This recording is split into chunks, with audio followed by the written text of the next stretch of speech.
Salut, c'est le chef Fabrice. On va ensemble aujourd'hui cuisiner. Vous allez avoir une recette qui défile juste à côté et moi je vais vous commenter, vous donner quelques astuces pour la faire chez vous. On va faire aujourd'hui l'œuf nuage. En fait, c'est une manière de faire un petit brunch de qualité avec une recette qui demande pas beaucoup d'ingrédients et très peu de temps et pas de matos en plus.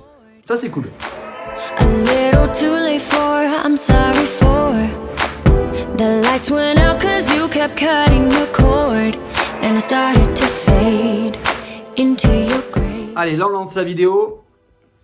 Ah là on voit le beau visuel, ça donne envie quand même. Vous avez vu un peu, au moins vous savez à quel objectif on va arriver. Mais ça prend très peu de temps, ça paraît technique, ça l'est pas du tout. La première étape c'est clarifier les œufs. Donc ça veut dire séparer le blanc des jaunes.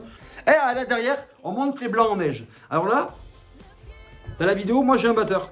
J'ai un batteur pour monter. J'ai un peu un cuisinier. Mais vous pouvez le faire facilement à la main. Et là, on va faire quelque chose d'incroyable. On va faire une démo. Une démo. Alors imaginez-vous là-dedans, il y a des blancs. Un fouet. Il faut que ça y ait un fouet. Et en fait, le geste, c'est celui-ci. Il faut incorporer de l'air à l'intérieur. Si vous faites ça, ça marche pas. Donc on se met là. Bon là, c'est pas très naturel parce que je dois le monter.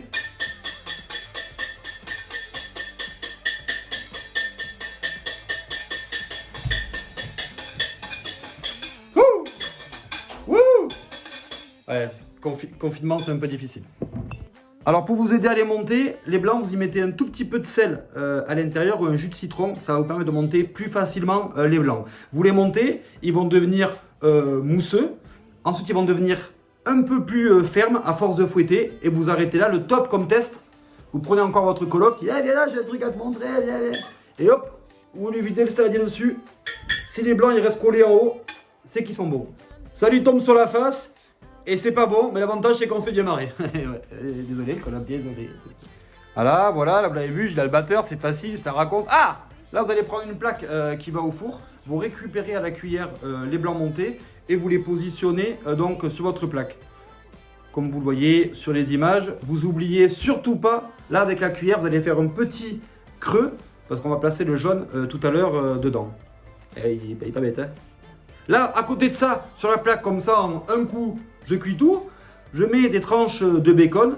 On aurait pu y mettre des tranches de dinde, par exemple. Vous savez, déjà cuites. Des tranches de poulet aussi, déjà cuites, qu'on peut mettre à ce moment-là. C'est pareil, ça vous fera le même résultat. Donc là, on met le jaune, qui lui n'est pas monté, déconnez pas. Le jaune au milieu. Et là, j'ajoute un tout petit peu de parmesan en poudre par-dessus. Si vous n'avez pas de parmesan, c'est pas grave, ça va le faire aussi. Hein. Le parmesan, c'est le petit bonus. Là, le petit parmesan par-dessus, hop, on y positionne. Le sel, très important de saler et de poivrer à ce moment-là votre préparation. Et là, maintenant, on va cuire ça au four à 160 degrés, environ 6 minutes. Et là, vous avez vu le résultat. Vous avez en fait le blanc qui est un tout petit peu coloré et qui va être assez ferme. Et là, regardez, hop, on ouvre. Et là, on a le jaune qui est cuit, qui est aussi un peu coulant. Et là, c'est la régalade pour le petit déjeuner. Si vous le mangez en plat, vous l'accompagnez avec une petite salade de crudité. Ça vous fait la protéine avec les œufs, la petite salade de crudité à côté. On est peinard, confinement au top, on se régale. Hey, alors n'hésitez pas à nous laisser des petits commentaires avec des vidéos que vous voudrez voir, des recettes, des astuces qui vous manquent en cuisine. Moi je serai là pour répondre à tout ça avec le Crous. A little too late for, I'm sorry for.